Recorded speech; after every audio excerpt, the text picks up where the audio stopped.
L'interview politique d'Europe 1, il est en ballottage dans la 4e circonscription de Marseille. Fabien Amias, vous recevez Jean-Luc Mélenchon qui affrontera donc dimanche Corinne Versini pour La République En Marche.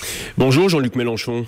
Bonjour. Combien espérez-vous de députés pour votre formation La France Insoumise dimanche soir? Un maximum, monsieur Amias. Un maximum, d'accord, très bien, je m'en doutais, mais ça veut dire quoi un maximum dans votre esprit? Vous voyez, il reste à ce deuxième tour 74 candidatures La France Insoumise. Si on y rajoute la petite dizaine de députés que nous soutenons, c'est-à-dire 4 frondeurs socialistes, 5 ou 6 candidats communistes, voilà, bon, on va être autour de 80, un peu plus de 80 potentiels. Donc ça laisse la possibilité de former un groupe, ce qui à cette heure est l'essentiel à mes yeux. Former un groupe, je le rappelle pour ceux qui nous écoutent, ça veut dire avoir 15 sièges. C'est un groupe que, quoi qu'il arrive, vous formerez, vous en aurez besoin avec les élus communistes. On le formera avec tous ceux qui sont d'accord pour mener le combat avec nous. On verra, j'espère que les élus communistes auront envie de le faire parce qu'ils ont refusé de signer au départ la charte, enfin pour certains d'entre eux, qui prévoyait justement de former un groupe. Moi, je suis très attaché à l'idée. Bon, c'est vrai que vous les ménagez pas toujours non plus. Hein. Je lisais encore des propos de vous il y a quelques jours. En France, qui bloque tout, c'est le PC qui ne veut pas faire un nouveau parti. Vous n'êtes pas tendre avec ceux dont vous souhaitez l'alliance. Vous m'aurez mal lu. On a une divergence qu'on peut comprendre.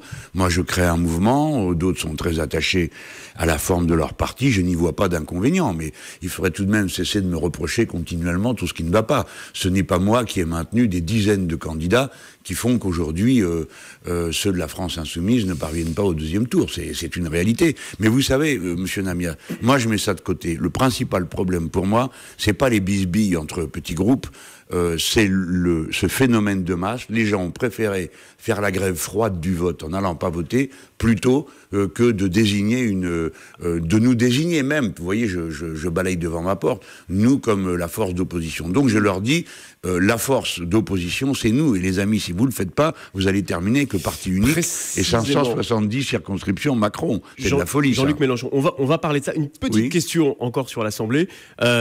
Si vous avez suffisamment d'élus pour former un groupe, vous briguerez la présidence de ce groupe, vous, Jean-Luc Mélenchon, à l'Assemblée? Je ne sais pas, on organisera le travail. Mais ce serait votre souhait? On aura beaucoup de...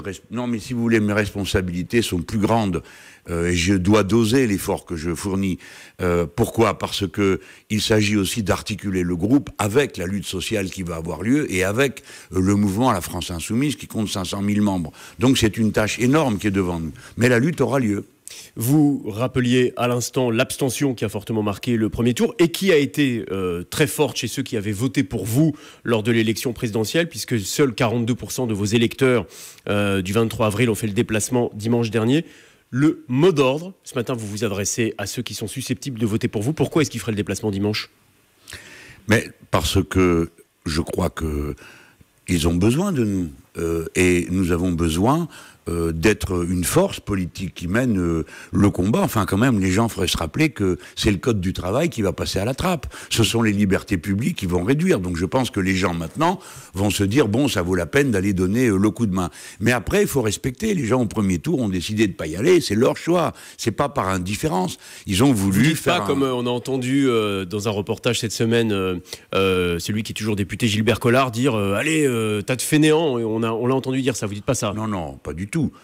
Les gens le dégagisme est à l'œuvre et vous verrez qu'il dégage tout le monde et ça va continuer au deuxième tour et vous verrez que ce sera le tour de M. Macron bientôt quand les gens vont s'apercevoir qu'ils ont fichu dehors les Républicains et le PS. C'est pas pour manger un potage qui contient les deux à la fois. Mais précisément, cette majorité présidentielle autour d'Emmanuel Macron, sans le PS, sans les Républicains, etc. Depuis quelques jours, se sont succédés au micro d'Europe 1 des représentants socialistes, des représentants de droite qui disent « Ah, attention, concentration des pouvoirs dans une seule main, on risque d'aller vers un parti unique ». Très franchement, selon vous, Jean-Luc Mélenchon, qui connaissez intimement nos institutions, est-ce qu'il y a un risque aujourd'hui? Le risque, il est considérable. L'ordre public social va être dévasté par la remise en cause de tout le code du travail. Je vous demande d'y réfléchir. L'ordre des libertés publiques va être dévasté par l'introduction de l'état d'urgence dans la loi ordinaire. Un homme tout seul qui se autoproclame jupitérien et un concert de louanges médiatiques, pardon de vous dire ça, qui est absolument ahurissant. Donc cet homme va finir réellement par croire qu'il marche sur les eaux. Oui, la situation, de ce point de vue, n'est pas saine. Enfin, ici, c'est la France, pas la Russie. On va se retrouver avec moins de représentants de l'opposition qu'il n'y en a en Russie. Et vous dites que la situation n'est pas saine, moins de représentants de l'opposition. Je regardais les voix au premier tour. Votre formation obtient sensiblement le même nombre de voix que le Front National, un peu moins si on enlève ceux qui se sont portés vers les candidats communistes. Est-ce que vous trouvez normal que ce système vous assure potentiellement un groupe, on en parlait au début de cet entretien, alors qu'on sait d'ores et déjà que le FN aura du mal à avoir plus de 2 ou 3 députés avec le même nombre de voix. Est-ce que c'est acceptable ? Monsieur Namias, votre compassion pour le Front National... c'est pas une compassion, c'est une interrogation sur notre système tel qu'il fonctionne. Pardon, monsieur Namias, si vous permettez qu'on vous contredise un instant. Oui, non, mais pas si pour parler de compassion pour telle ou telle formation. Voilà. Oui, si, parce que le vrai problème, monsieur Namias, ça n'est pas le nombre d'élus qu'aura le Front National par rapport à la France insoumise, c'est la question de savoir comment quelqu'un avec 14% des inscrits peut avoir 70% des sièges, ce qui est le cas de M. Macron. Et comment il se fait que si nous étions à la proportionnelle, nous aurions eu 80 sièges et que là, nous sommes en train de ramer toutes nos forces pour arriver à en avoir 15. Ça, c'est le système de la Ve République, du mode de scrutin et d'institutions pyramidales qui donnent tous les pouvoirs à la monarchie présidentielle. Donc vous allez voir que ça va mal tourner. Mais évidemment, dans ce pays, le dire, c'est s'exposer immédiatement à des railleries jusqu'à ce que le système s'effondre, parce qu'il est malsain. Est-ce que ce système, et donc vous le rappelez, une formation avec 14-15% en tout cas au premier tour des inscrits qui va obtenir sans doute une très large majorité, délégitime d'une certaine manière la majorité qui sera en place ? Par la force des choses, aucun démocrate ne peut dire ça. Les institutions qui s'appliquent, ce sont celles de la Constitution de la Ve République. Maintenant, le pouvoir dans une démocratie, la question de la légitimité n'est pas le seul aspect. Il y a la question du consentement à l'ordre.